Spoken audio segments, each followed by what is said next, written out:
Welcome to a brand new episode of Seize the Moment podcast. And today we have on Michelle Sherman. She's a board certified licensed clinical psychologist who's a nationally recognized leader in the family experience of mental illness and trauma. She's the editor in chief of Couple and Family Psychology, Research and Practice, and worked for many years in the Veteran Affairs system. She's a fellow of the American Psychological Association and was named their Family Psychologist of the Year in 2022.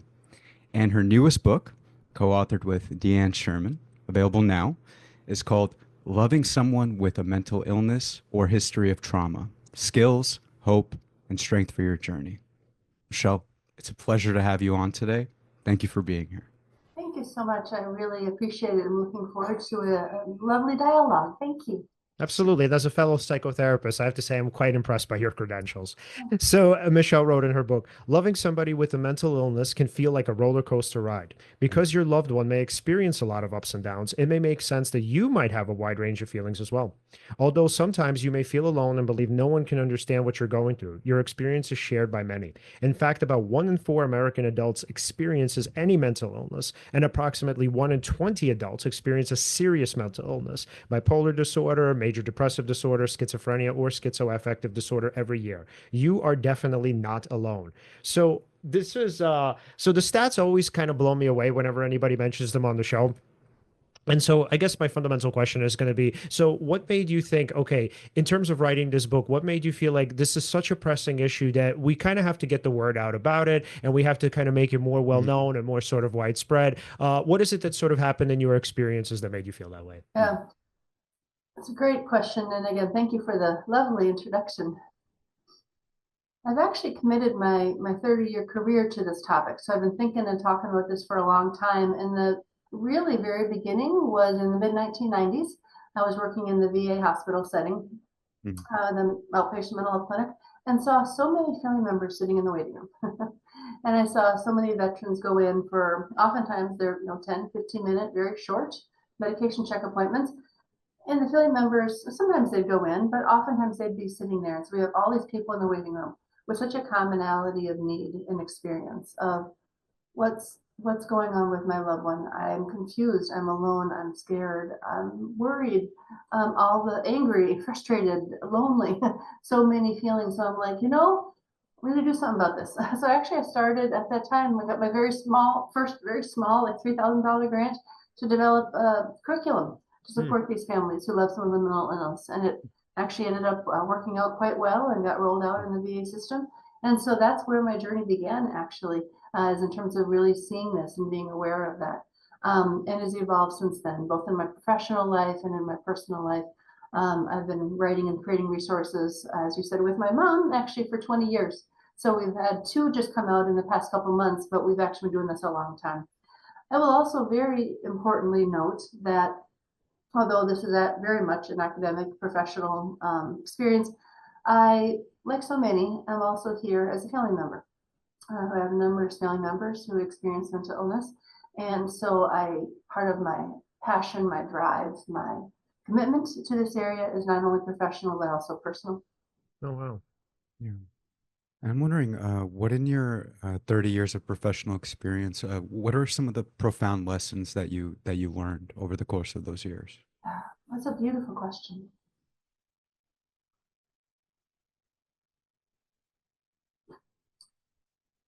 The first I will say sounds so simple, but I think it's so important, be it whether or not we're talking about serious mental illness, whether or not we're talking about trauma, we're talking about loneliness, and that is relationships matter, connections. We've got an epidemic, certainly internationally, but also nationally, of loneliness and people being isolated. Living with mental illness can be very isolating and lonely, and I think that can exacerbate the people's symptoms and experience of feeling alone and different and confused. And so one of the things I learned is that oftentimes trauma happens in relationship, and trauma can be healed in relationship, not by itself necessarily. I'm certainly a strong believer in psychotherapy, and for some people the role of medications can be helpful, but the ability to connect, be it to help someone consider getting therapy or treatment for their illness, instead of the old version of let's do an intervention and let's, sit around and Mm, tell them and Hmm. nag them or yell at them or scream or cry or whatever. That generally doesn't work and actually can create even more resistance and backfire. So the importance of leaning into relationship, to friendship, to care, to availability, to attunement, being tuned in to your loved one, not even the therapist tuned in, but as a loved one, it's like, okay, maybe this isn't a really good time to reach out to them because they're hungry, angry, lonely, tired, scared, confused, having a lot of symptoms. So leaning into relationship, I guess, would be point one, relationships heal. And number two, I would like to quickly add the power of resilience. mm, Hmm. People go through hard things, a lot of hard things, a lot of unspeakable things, Yeah. and continue to fight, continue to work, to thrive, to connect, to get up one day after another after experienced a lot of painful things. And so the resilience of the human spirit is certainly something I've seen that is impressive and inspiring, I guess. And third, I would say, and again, this sounds simple, but I think it's true. Life is hard. We all have difficult things, so some people come to therapy and say, well, I want to be happy and whatever else. I'm like, for all of us, certainly currently within the current political climate and all that's going on, people challenging physical, mental health issues, etc. Life is difficult. And so much of, I think, therapy and life is being able to learn ways in relationship of dealing with the challenges, the pain that we all experience. And so how can we connect in community? Certainly using resources as appropriate, but how can we work together in managing some of the challenging thing that life can bring, as well as to embrace and lean into the joy. Because there's a lot of joy too. There's a lot of goodness. There's a lot of beauty. There's a lot of awe that we can lean into, be it from a child playing, from a puppy. I got a puppy a few months ago and it gives me so mm, much joy. Hmm. Be it, my sister actually for 25 years has hosted a Japanese exchange program and mm, has had 40 to 50 Japanese students come, and they're actually arriving this afternoon, mm, and welcoming them into homestays here in Minnesota and Wisconsin. I'm like, talk about joy, talk about community, talk about making our world smaller, and so looking for celebrating and leaning into the joy as well as the obvious pain that we can walk through together in community. I know mm. that's kind of a long answer to your very thoughtful question. I don't know if any of that resonates or lands. It does actually. That part about relationships being important. Well, I'll say this. I've personally, and many people who are going to be watching this, and I'm sure Leon here too has this too. But uh, I personally have family members who've dealt with mental illness.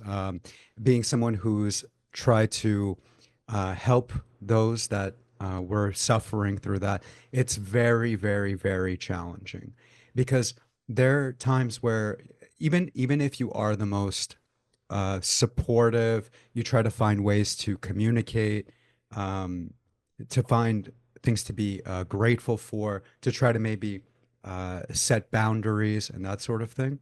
Yeah, It can still be incredibly tough, even to the point where it's so exhausting from the perspective of um,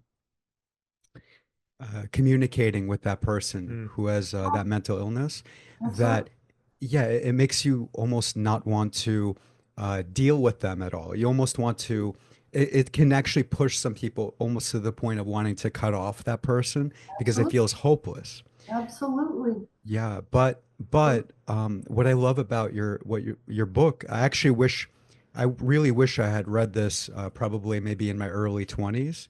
But I still, having read this book, I have to say, I almost feel like it's meant, like I was meant to read it because yeah, I've never seen something so structured. Like, first of all, dealing with every sort of possible situation you might have, whether it's a partner who's maybe experiencing mental illness, a family member, um, a friend, an intimate, yeah, like right, intimate relationships, that sort of thing. Yeah. And you even have these diagrams for self-assessment, for Mhm. sort of taking a snapshot, assessing your own feelings, reflecting on them. And it's such a nice, structured approach to dealing with someone who is close to you who has mental illness that I think is so, so, so incredibly useful. Yeah. Hey, you made my day. Thank you. You really read it. I was like, oh my gosh, that touches me. Thank you for sharing Of that. course. Yeah. We spent 5 years on it. Honestly, it's the kind of taking my 30 years of work of learning from couples and families, and trying to put it into a book. Because let's face it, a lot of people are never going to go see someone like me. Or they're not going to go to a NAMI, the National Alliance of Mental Illness. They're never going to go to a NAMI support group or things like Right. that for all sorts of reasons: stigma, Hmm. schedule, money, um, access, availability, all sorts of, we can go on and on. And so we kind of hope that the book is a support group in a book where you can learn some research-based skills, because we do have some ideas, and that's why the chapters are what they are: communication, limit setting, alcohol and drug, blah, blah, blah. Parenting, we know kind of what people know, and there are many great books out there, goodness sakes, and important ones. There are books on, what is bipolar disorder, what is schizophrenia. I mean, that's incredibly important. What are the medications? What are the treatments? We actually kind of backed off from a pure educational perspective on the specifics of the illnesses, and rather chose to focus on the specifics of the skills and tried to make it user friendly and accessible. The other thing that I'm sure you saw is that it's not just Michelle Sherman's opinions. We had actually probably 100 people review and give input, and a lot of people were willing to share their personal story. And so there are stories in there of people who actually lived this experience, which I hope lends accessibility, and credibility, perhaps, to the work, and that people can relate to. So we really do hope that it's different, that it's not like, these are the symptoms of major depression and these are the treatments. It's really not that, because there are books, you can Google that. There are memoirs, which again are amazing and can be wonderful sorts of things. This isn't that. It really is, to our knowledge, one of the only interactive books to really write about what is the situation, how did you handle it, what did you think, and teaching skills and encouraging people to apply it through writing and reflection. Yeah. So, I mean, yeah, let's get into it. So I want to say two things. So first of all, kind of the sense that I'm getting from you, Michelle, and I definitely, if what I'm thinking is right, I definitely agree with this. So I often tell people that when they ask me, hey, why did you become a therapist? I often say, well, I kind of got into the work reading Carl Jung, and I was really fascinated by philosophy, and I wanted to use these tools to heal people, etc., or help heal them, whatever, contribute to it in some way. But fundamentally, I think the truth is pretty much what you're alluding to is I have a significant family history of mental illness. And I think a lot of us get into the field thinking, okay, not only can we heal our families, but fundamentally we'll kind of learn to heal ourselves. Not necessarily the truth, but I think for a lot of us, that's a foundation for why we do what we do. And I think that's what I'm hearing from you. So with that said, now let's get into what are some of the kind of conflicts that begin before people start accessing these skills, before they start, let's say, accessing mental health care. What happens? How do families normally communicate in these situations where one or more people are mentally ill? Yeah. What are the flaws? How do things go wrong? Yeah. And I'll tell you, I was a math major. That's how I started in college. I I love got to it. linear algebra. I couldn't do it. Yeah. Oh, I hear you, dude. I had to give up on statistics, man. I was like, oh my God. I was like, I'm gonna just go be a counselor. I'm not doing this anymore. I'm not doing research. Yeah, I'm not doing research. I was like, Sure. forget it. Not for me. No, I've been fortunate to do a lot of research, but I always have someone on my team who does the stat stuff for There me. we go. Brilliant. So my point was, I started there, and then I transitioned halfway through college to psychology, given kind of a lifelong passion and volunteerism and things like that. So that's really kind of what drew me to psychology, and that's felt like a good match. You know what? Another one of my beliefs, I guess this is partially answering your question. I really think people are doing the best they can. In the 30 years I've been doing this work, I do think that there's more public awareness of mental illness. Well, the research, I like to cite research when I can because I'm a research nerd. The research does show there's some improvement in public attitudes toward depression. There's been looking at some of these national surveys of stigmatizing attitudes. And so there has been some improvement in that, not for others like schizophrenia, unfortunately, but there has been some general improved knowledge, awareness of some mental illnesses. Sadly, a lot of and misinformation as well, unfortunately. You can read all sorts of things or find YouTube videos about how to have an eating disorder and all sorts of things that are sad. But there's a lot more information that's available, so that's positive. However, living with someone who is struggling with mental illness, and again, you're doing your best, they're doing their best, can be really, really hard. And so I think people are trying to figure out what's right. And sometimes common sense isn't common practice. Let me be specific. Let's say that this is fictional. This is fictional. Let's say that my husband is really depressed, is not getting out of bed, and I'm like, we have to go to church, we have to get the kids ready for school, not going to work, and maybe drinking a lot and things like that. It would make sense to me that I'd like, get your butt out of bed. I get frustrated, I'd yell, I'd get irritated, like, come on, you have to do this. You're gonna lose your job, blah, blah, blah. You know, you can't do your work when you're intoxicated. I mean, my frustration would be very understandable to kind of come out and yell, to nag, to scream, to yell, to say, go to therapy, you know, get help, all this Yeah, to sort of stuff. frighten. Huh? To frighten. Yeah. To get them, to Yes, scare the person, to be like, hey, get your shit together. Yeah, yeah. exactly. And that's understandable. That's human because I'm a person too, right? Who have got my sorts of feelings. But the nagging, the convincing, the intervention sort of stuff I mentioned before, that sort of stuff doesn't really, really work. So there's that sort of thing. I think there's the fear tactic. And, you know, I think again, people are trying to do their best and you have to take care of yourself. It's like, if you don't do such and so, I will such and so. I mean, there's also the families that need to take care of themselves. And most people with mental illness are not violent. But if you add in psychosis and substance use, there can be some risk for certain. And so I do believe families need to keep themselves safe. But, you know, setting limits that maybe aren't appropriate or aren't helpful or things like that can go wrong. I think the criticism, the cutoffs, as you said, although again, keeping people safe is important, but just as you said, the temptation to say, well, it's not going to have anything to do with you, that sort of thing.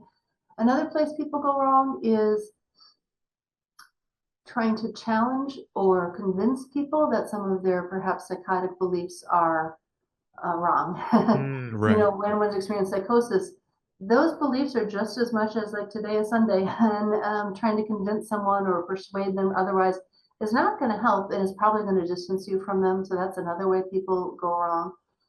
Another challenge, and I wouldn't actually like to call this going wrong, but it's a common process that I think can be unhelpful, and that is taking your low-end behavior personally. Okay, so let's use the example of my husband's in bed and won't get up and won't engage. Is it because we got an argument last night, or because I've gained weight, or he doesn't love me anymore, or a spinning and all those things of taking it personally, which certainly can affect our relationship. Or, you know, why won't he want to be intimate with me? This is all obviously fictional, because I think, okay, what did I do wrong? And so taking it personally, holding on to that shame, that self-blame.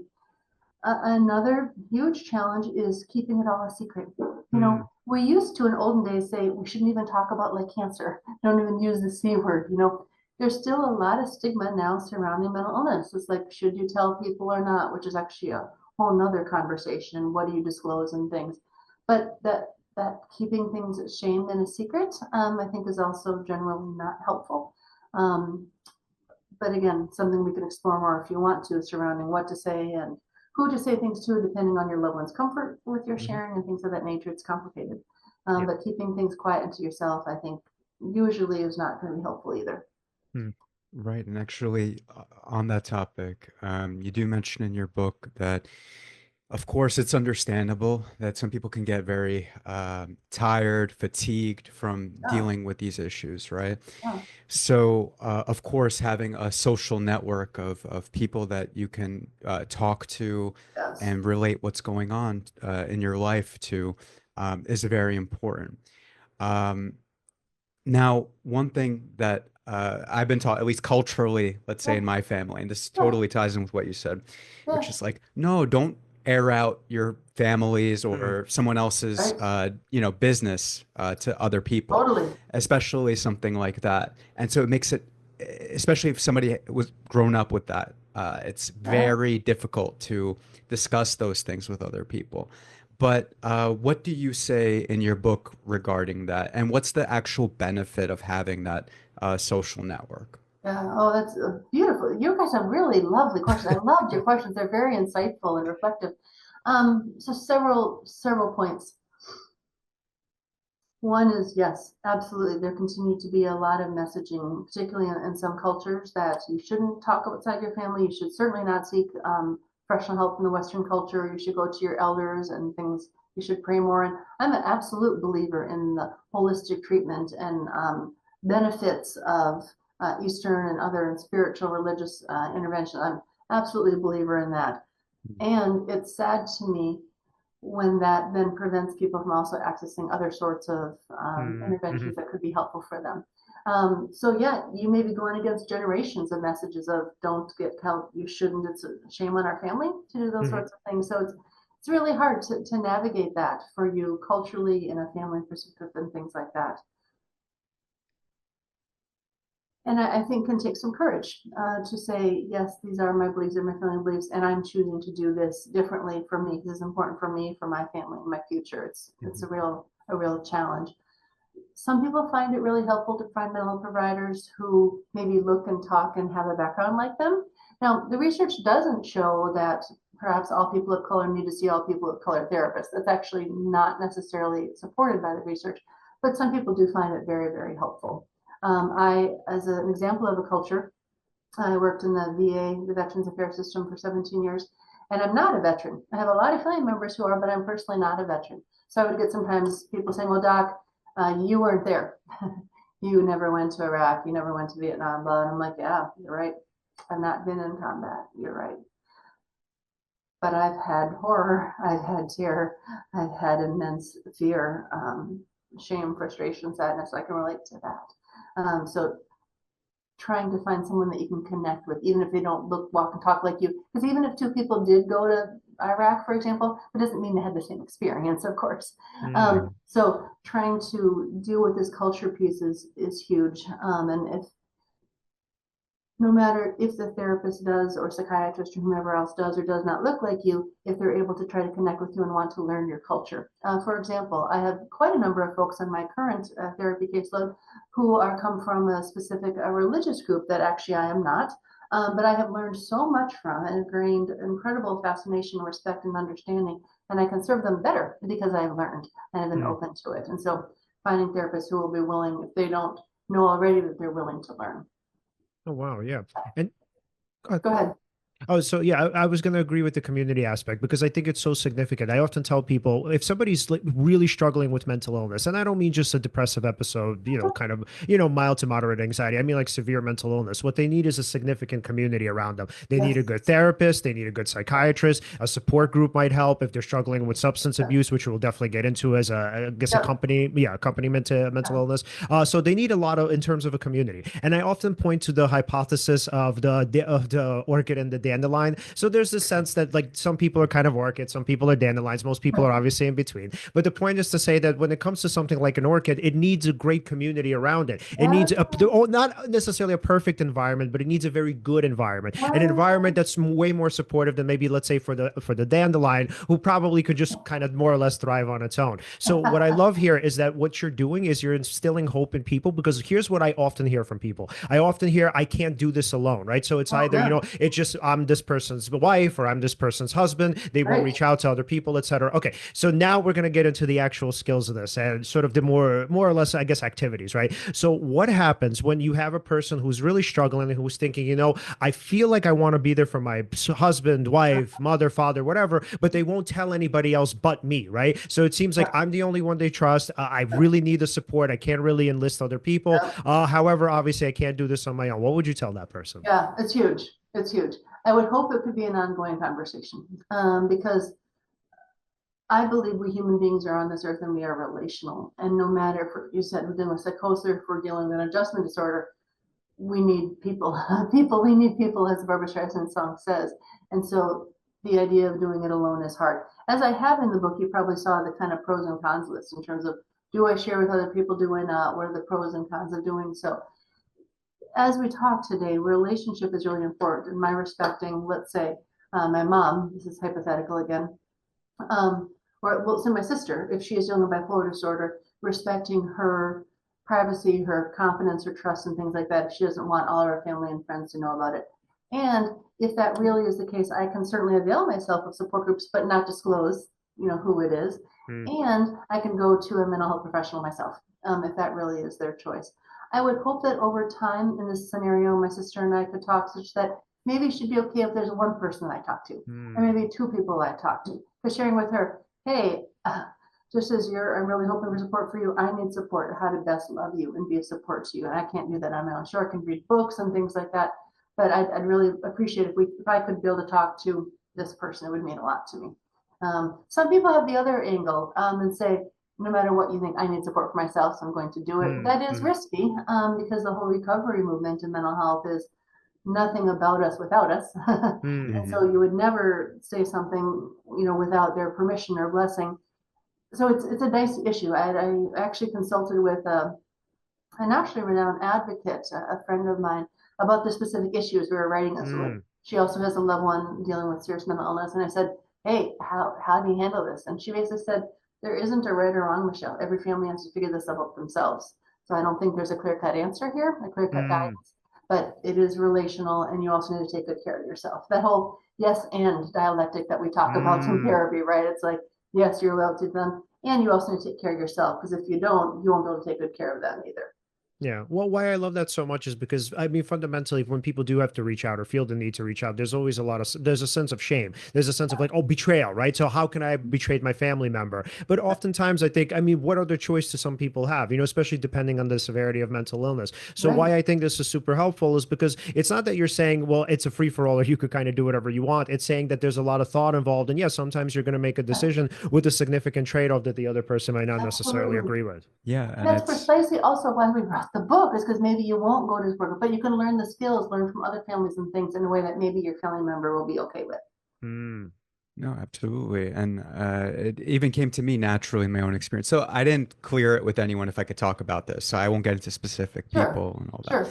But yeah, it almost occurred even naturally to me in my late 20s. This is too much to kind of bear on your own. I mean, I had other family members. We communicated about this stuff, but still, you almost feel like, okay, I can't breathe without like talking about this with someone else, maybe getting a new idea, because there's so many at some point there's so many books that you can read, there's so many things that you can do, that it's just like you feel more relieved when you're able to actually maybe share it with your friends or with a professional as well. Absolutely. There's huge sense in that. Oftentimes, people find out that they know someone has mental illness too, because the stats that you said at the beginning are current point prevalence, meaning at any one time 1 in 4 has a mental illness. But actually, the research shows 50% of us, half of us, at some point in our lives are going to have some sort of mental illness. So if you think about that, and then pretty much everybody knows at least 1 or 2 people, pretty much everybody knows someone with mental illness or experienced trauma. So it's a very almost universal that people know someone. And so when you do share and have that courage, like, oh, actually, I can really relate because I grew up with X, Y, and Z. I love that. Yeah, and the other thing, I mean, we talked about this a little bit here, but one of the needs that you talk about in the book is the need for sort of self-care when you're caring for someone with a mental illness.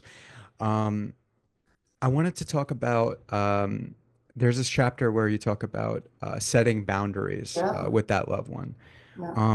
Could you explain the 4 C's framework for limit setting? I'd love to. Limit setting can be hard. Just for a tiny bit of context. Often people say, well, he has depression. She has substance use. Shouldn't I let her do X, Y, and Z? But the result of not setting limits can be a huge amount of resentment, frustration, wanting to distance, as you said earlier. My own depression, anxiety as a caregiver, et cetera, et cetera. So it's really important to do, but this is one of those things I think that's easier said than done. So that whole chapter is all about thinking of ways of how might I want to set limits in a way that would work. So actually, I made this up, the 4 C's.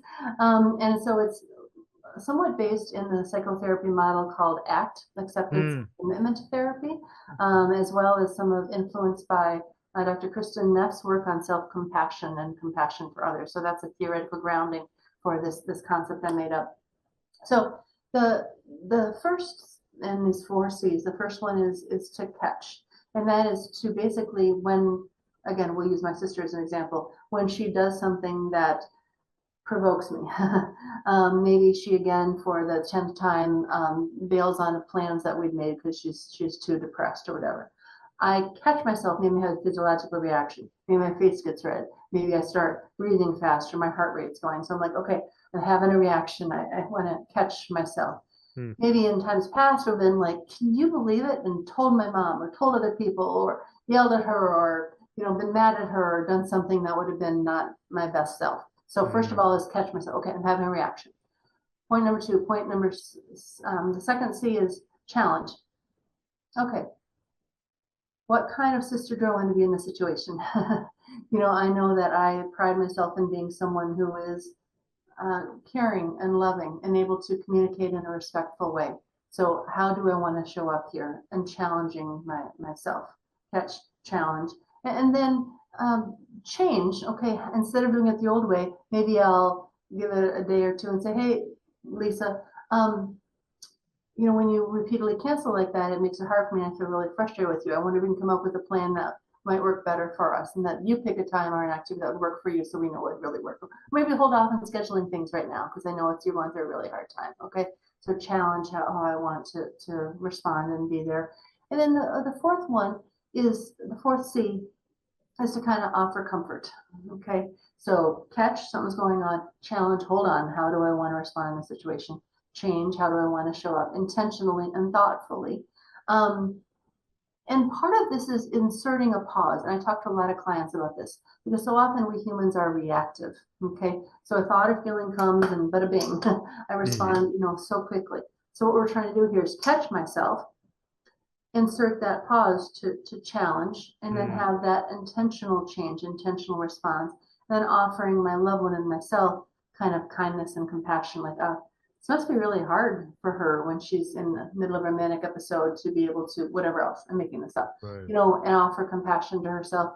And for me, it's like, oh gosh, yeah, it makes sense that I feel disappointed or hurt or angry. So how can I offer myself kind of some compassion? Now, this does not mean just rolling over and playing dead and say, okay, fine, cancel me for the 10th time and that's how it is. No, it's intention saying we're going to hold on scheduling another time until you're really able to commit to something. So it's not being a doormat, but it's choosing that I want to show up in a way consistent with my values, in a way that's going to be kind to myself and to you, but not enabling or being okay with hurtful behavior. I love that. So, okay, I'm going to ask then a twofold question. So, first of all, I want to give a shout out to our favorite listener, Elaine Morrison, because she actually she's the foundation for one of my questions. Because she brought this up because I mentioned that you were going to be on our podcast today, and she's like, "Oh, you have to ask her this." Oh, so, okay, yeah. So the first question is going to be: so, what do you think that sort of like regular people, sort of, so people who aren't so familiar with psychotherapy, who aren't so familiar with just clinical psychology, what should regular people sort of understand about trauma? And this is now going to be her question. So what do they also need to understand about the effects of childhood neglect? Okay. Trauma, according to the current definition of the Diagnostic Statistical Manual, exposure to or being aware of someone who's been exposed to a death or near-death experience, including sexual trauma, is actually almost universal. So most of us do experience some sort of trauma in our lives. I actually had a very serious car accident. I was a passenger in a car going about 70 miles per hour. And in Oklahoma, where I lived there, the car went around in circles and ran into a big concrete wall. Fortunately, I had my seatbelt on, otherwise I wouldn't be here today. But I had a traumatic event in 1996. It certainly was upsetting. I certainly had to get health care, and I was, distressed and had a hard time sleeping for a few days and things, but I overcame it, and I didn't have to avoid that road or things like that. And it didn't really change me or identify or make me feel this is kind of who I am. It could have, because it certainly would qualify for acute trauma and PTSD. But my point in sharing that story is for most people, we experience a trauma, and it certainly can be very upsetting, but does not define us. Okay. And most people actually are resilient and are able to overcome traumatic experiences that they have in healthy ways. There's a natural recovery is what we call it, which is actually pretty good in most people. And we draw on all the stuff we've been talking about today on our podcast. We draw upon community. We draw upon, for some people, their faith. We draw upon natural healers such as vitamin D, endorphins, exercise, relationships, all these sorts of things. So one of my premises is most people who experience trauma do not develop PTSD. They may have a short-term sleep, drinking more, depression, anxious. I mean, that's normal, right? But most people don't go on to develop long-term trauma. Some people certainly do. Lifetime prevalence of what, 7 or 8% or so, I think, of PTSD. But of course, it can also be depression, anxiety, alcohol problems, anger problems, relationship problems. But most people don't develop PTSD, but those who do, there's actually several really good treatments out there now. There's some very good psychotherapies that have a strong evidence base, been used with a lot of people. Part of the challenge is there's a fairly high dropout rate for a lot of PTSD therapies, but there's one that's been around now for, I don't know, I guess about a decade that I really like. I use a lot with my clients. I'm a big fan of, this isn't about my book, by the way, anymore. We're just talking. It's called written exposure therapy, created by a couple psychologists at Boston University, the National Center for PTSD, Drs. Denise Sloan and Brian Marks. It's actually a 5-session, so it's very short, a 5-session psychotherapy. And they've done long-term longitudinal follow-up sort of research with people and found that it is equivalent to some of these longer-term, more intensive therapies over time for both PTSD symptoms and depression. Wow. So I'm actually pretty excited about it. As I said, I've used it myself with clients having very positive results. And so there are a lot of therapies that are out there, varying levels of research behind them, but there are certainly some really good therapies out there. And I strongly recommend finding people who offer evidence-based therapies. Can I just ask, I'm sorry, just really quickly to intervene. So when you say written exposure therapy, I'm going to assume this is what it means, but I just want to confirm. So do you mean that, so essentially within the sessions, the person adds more and more details over time to the trauma as they recount it in written form? No, it's a manualized therapy. You can actually buy the book, but it is actually intentional writing during the therapy session. But there's specific prompts for what people are to write about and things like that. Interesting. Okay, I'm sorry. Go on. It's very cool. No, that's cool. So there are a lot of therapies. That is certainly but one, and many things out there. So part of what I'm trying to convey is I think there used to be this message that, you know, PTSD, you have it for life. It doesn't have to be that way. People can definitely get better, no longer meet criteria for disorder. Does that mean they forget it? No, I'm not saying that. Does that mean it doesn't affect them in some ways for the rest of their life? Of course, I'm not saying that. But does not need to define them, and that's who they are and be so incredibly intrusive in their everyday life. So is that helpful? And then the question about childhood neglect, right? I didn't forget. But the first part was that. Yeah, absolutely. Yeah. And why for me childhood neglect is so important, because I think usually when people think of trauma, it's easy to see, okay, here's this terrible thing that happened, so obviously it's going to have an effect, right? Whereas neglect is a little bit more insidious, right? It's not only just insidious, but it's more behind the scenes where people don't really kind of see obviously the effects, which is why I think Elaine asked me to ask this question, because I think for the most part, when people think about anxiety, depression, whatever, they think, oh, something terrible must have actually happened to them, where, yeah, that terrible thing might have not been so on surface. I love that you asked that. When you look at both the research and actually the reporting to Child Protective Services and things like that, neglect is the hardest because it's harder to measure, it's harder to quantify. You can't see, you know, bruises or things like that. But it can be incredibly impactful. And in even our context today of mental illness, these children, these offspring, can experience some neglect because everyone in the family is understandably really focusing on the first with mental illness. And I hope we get to talk in a couple minutes about actually my other resource that I wrote for these teenagers as well, that just came out in November too.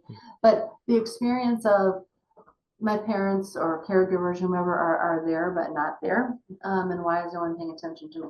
And it could be the family secrets of domestic violence, substance abuse, mental illness, infidelity, all sorts of things. But I mean, what do we know about child development and about sense of self? So much of it is attachment. Okay, and if your caregivers are not there and able to really see you and connect with you and help you form that sense of self, it can have significant impacts. And you know, we know the research is growing and really clear. It's been going on for decades that the relationships you form with your primary caregivers can have significant impacts on your relationships with others in your life, both actually friendship and intimate relationships. So the impacts can be huge. And again, there's absolutely psychotherapies that can help with that as well. But that can be an insidious one and a difficult one to measure, to assess. And like you said, it's perhaps not talked about as much, but can be absolutely very impactful. Yeah. And if you wanted to, did you want to go into your research? Great. Yeah, I Yeah, was going go to for ask it. that too. I was actually going into, well, I actually have done some research with veteran parents who are caregivers in terms of talking to them about their experiences being a parent and how hard that is. Also having a lot of strengths, because certainly veterans in particular have a lot of strengths in different ways. But also when one has PTSD or trauma, it can be really hard to sit down on the floor and play Legos or to be emotionally available when you are preoccupied with a memory or haunted by a thought. Or the 4th of July, you're sure as heck not out looking at fireworks. You're, under the couch or under the coffee table or things, because you're so distressed. So that emotional numbing, which to me is such an impactful symptom of PTSD and some other mental illness as well, of course. But it can really impact the parent-child relationship. And so there's growing research showing that these young people who have a parent with mental illness or PTSD are at higher risk for having a lot of mental health, behavioral health, other sorts of problems themselves. And it's both nature and nurture. It's really a combination of their genes, their DNA, how they were made, and some of their life experiences, potentially including neglect, but not always. I want to make clear, many people with mental illness and trauma are excellent parents. Being a parent can be the reason they get out of bed, okay? It can be a really motivator and a really source of pride. And many people are excellent parents. I want to be extremely clear on that. At the same time, the data shows that in families in which a parent has mental illness, the rates of children being removed from the home or having investigation by Child Protective Services are, I believe, about 8 times higher. So there's stigma and things around that as well. But it's this is my dog playing with his toy. Toby! He's playing with his bone. Yeah, I know you're making too much noise. Come here. Thank you. Yes, you want to be in the podcast, don't you? Yeah. You want to say hi? Oh, oh, super cute. Toby. Talk about my joy, right? Yeah. Joy. So my point is these children are at higher risk, but frankly, and this is like one of my major areas of emphasis in my career, is these young people in our country particularly are getting minimal attention, resources, support. And oftentimes providers don't even ask, do you have kids? Much less, how are your kids doing when someone is hospitalized? Or I was talking to some police officers actually in an event the other day saying, what training do you get for when you go out for a domestic violence call? Or when you go out because perhaps someone is psychotic or things? How do you get, what happens to the kids? And they kind of looked at each other. It's like nothing. And so the need to, or even in school systems and things like that, and the need to identify and provide supports for these young people is so great. And there's some research actually showing that if we can do early intervention and provide some support, skills, strength, resilience, connection, we may be able to decrease the possibility and or the severity of them developing mental illness themselves. So there's hope here. There's reason to be thoughtful. And there are models in other countries. I'm actually going in a month to London on vacation, frankly. But while I'm there, I'm going to meet with someone who is the CEO of an organization called Our Time, which is all about supporting children whose parents have mental illness. They've been around for decades. They do things in schools. They have family programs. And we got to bring some of that back here to the United States, because I'm a huge passion. These are all the next people in our waiting in our mental health offices, right? If we don't do something, and there are some things that we can do. So I have real passion for these young people. I actually wrote our first book about 20 years ago for these teenagers called I'm Not Alone. The Teens Guide Living with Parents Experience Trauma, Mental Illness. And we just submitted or did the second edition of that actually 2 months ago.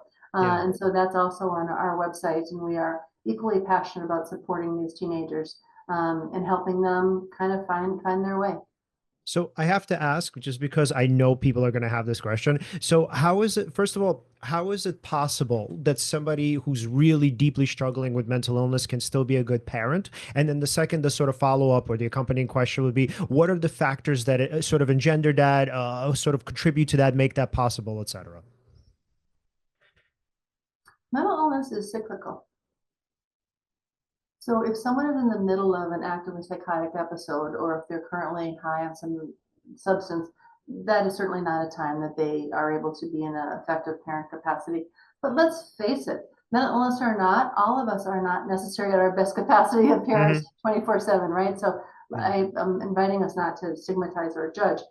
Um, Many times parents with mental illness have set up in advance kind of a support team. So it's like when I know I'm having a bad day or I'm not doing well, you can go to your aunt's house or let's Mm. bring grandma over or your uncle's going to take you and you're going to go to the mall and walk around or whatever else. So you set up things in advance, or if you have to be hospitalized, there are people who can help you. We have plans and things like that. So part of being I think, an effective parent in those sorts of situations is setting up supports. But let's face it, part of what mental illness is intense experience of emotions. And so what the research has shown is that actually some children who grow up in families with terminal mental illness have a lot of strengths that other kids don't have. Okay. Hmm. Such as greater compassion, such as greater Mm. understanding, such as greater sensitivity, being tuned into their parents. A lot of resilience and ability to support and care for someone. So there are absolutely some positive things here. Now, do these children need support as well? Yeah, for sure. And other Hmm. people to talk to because it is so not talked about. But I think that some part of parenthood is knowing when to ask for help. And some part of parenthood for all of us is that there are times that people are doing really well and being able to connect with them and things like that during that time. So, did that help answer your question? Yeah, yeah. So what you're fundamentally, what I hear you saying is that if we can kind of get through the barrier of the stigma, if a person can say to themselves, okay, I really need help.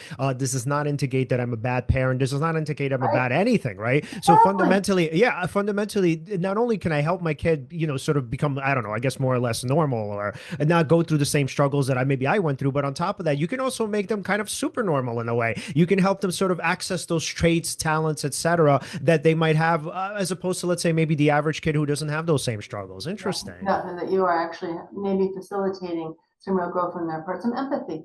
Okay, for Hmm. a parent or a loved one in struggle, then they can use those strengths in future relationships. So I'm not being Pollyanna. Don't get me wrong. It can be incredibly hard and scary. Kids blame Yeah. themselves, right? I mean, this is probably a whole another 3 hour conversation because there's a lot to unpack here, but I am so passionate about it. And I'm trying to increase the conversation because even organizations like NAMI, the National Anthem on Illness, they really don't do much for these offspring, and it saddens me deeply. Actually, I just saw something on Facebook the other night of a Hmm. clinic in Canada having a drop-in group for kids whose parent has mental illness. And I put it up on my feed and say, Natalie, why don't you think about doing this? Hmm.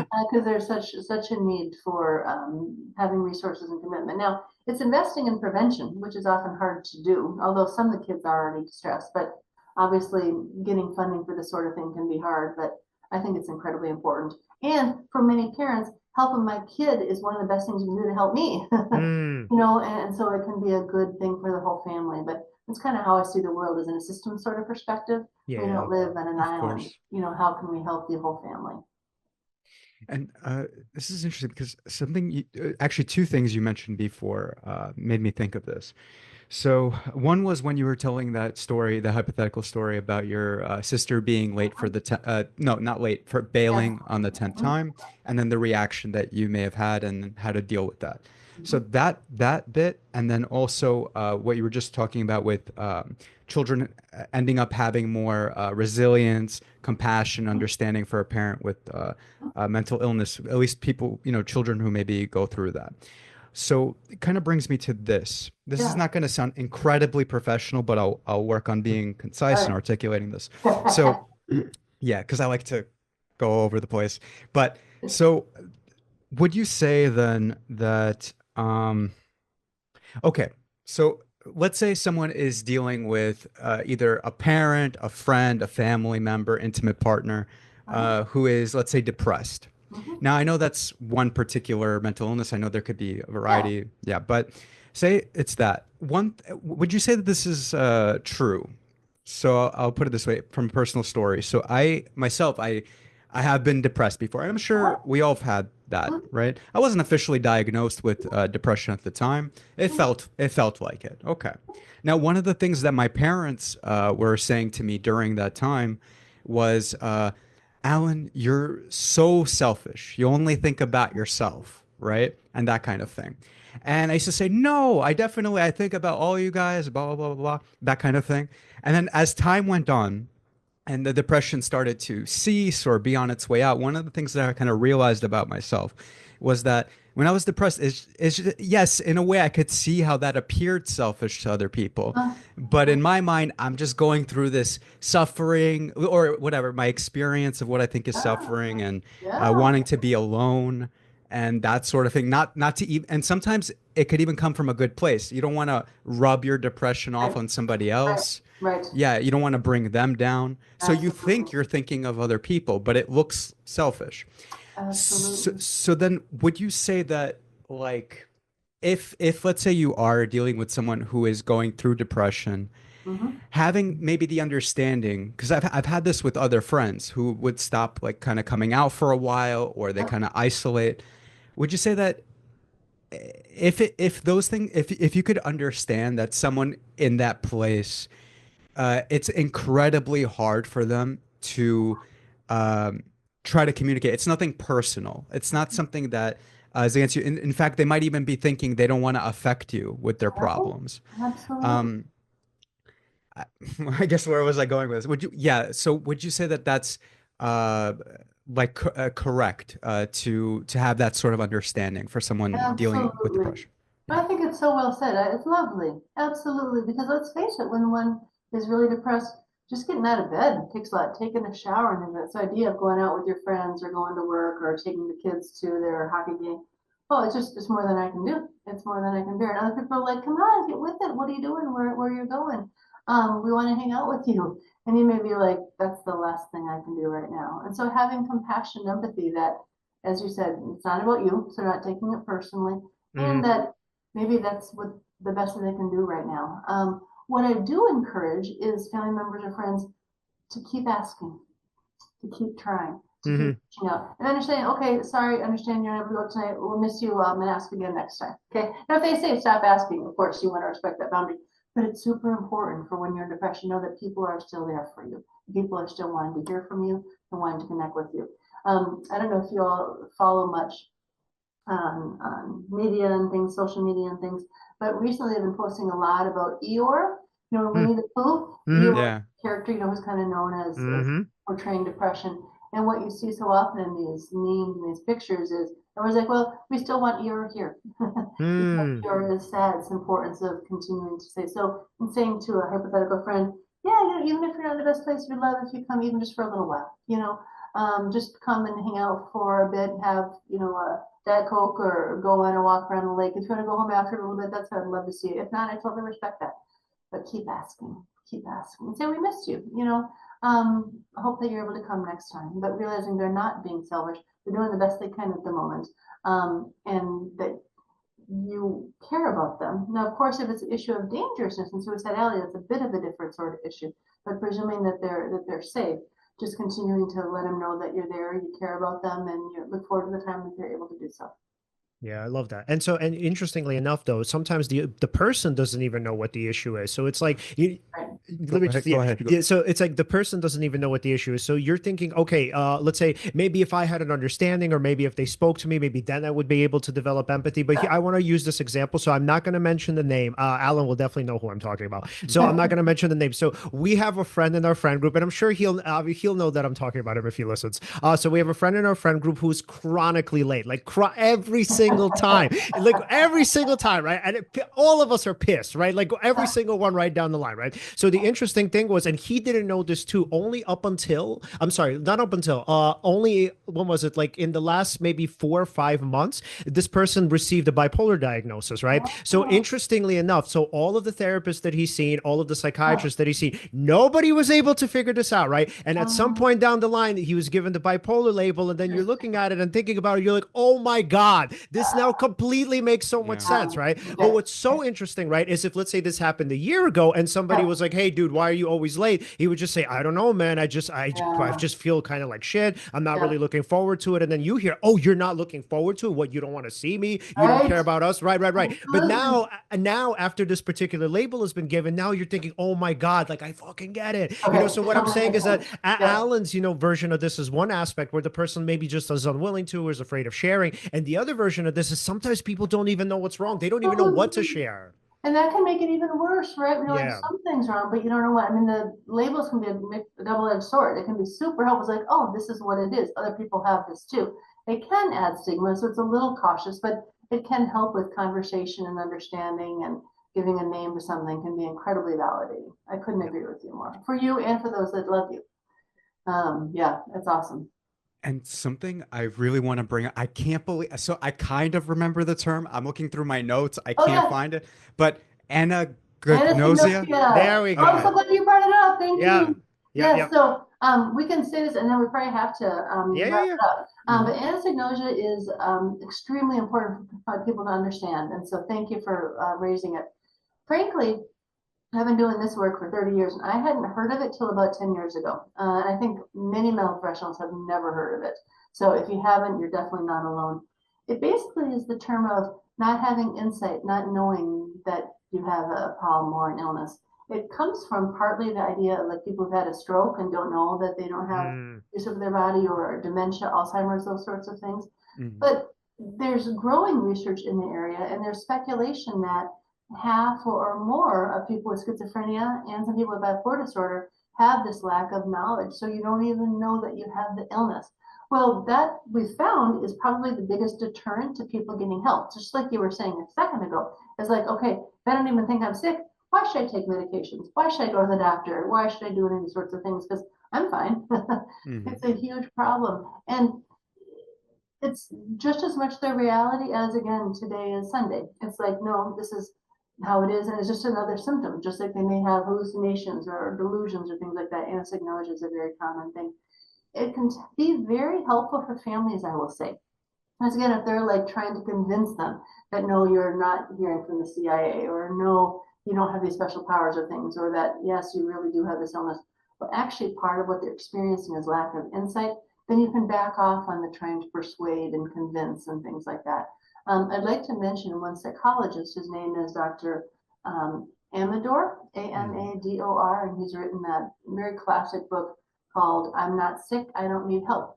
mm, He's actually partly motivated by his experience with his brother who had schizophrenia, and his own experience of trying to motivate him to get help and things like that. So he has right. something called the LEAP method and all these things that are wonderful tools for him trying to get someone to get help. But anosognosia is a very common thing in serious mental illness, particularly psychosis and bipolar, that I think can be great for people to learn about, and to talk to families about and help them understand. Mhm. Wow. Super helpful. Okay, Alan, final questions for Michelle before we wrap up. Yes. If we wanted to follow you, follow your work, and of course Yes. buy the book, where can we do that? Phil, thank you so much. So our website is www.seeds with an S, seeds of hope books.com. But our books are available anywhere, Amazon, Barnes and Noble, Canada. I mean, they're actually available anywhere, so people can buy them.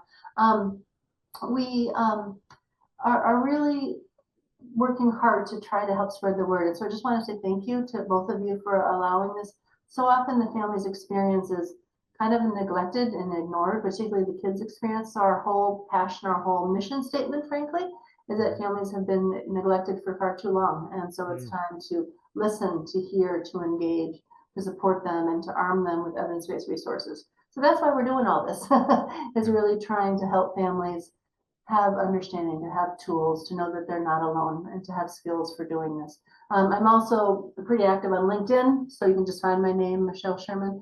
It's a great place to follow and connect. I don't do as much with the other social media, but LinkedIn, I keep up with thoughts and ideas and research and stuff like that. So our website or LinkedIn would be a great place.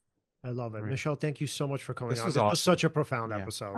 It was really meaningful to me. Truly, the two of you were so thoughtful and so kind, and I want to tell you how much it means to me, and that I had this opportunity. So thank you so very much. Absolutely. Mhm. You're welcome so very much. All right. We'll talk to you soon. Thank Sounds you. great. Take Take care. care. Bye All right. You bye. too. Bye. Great. Okay. So, everyone, you can follow us at Seize the Moment Podcast on Facebook and on Instagram. On X, we're at Seize_podcast. Like, subscribe, Hit hit the the bell bell on on YouTube. YouTube. And again, thank you so much for watching and see you next time.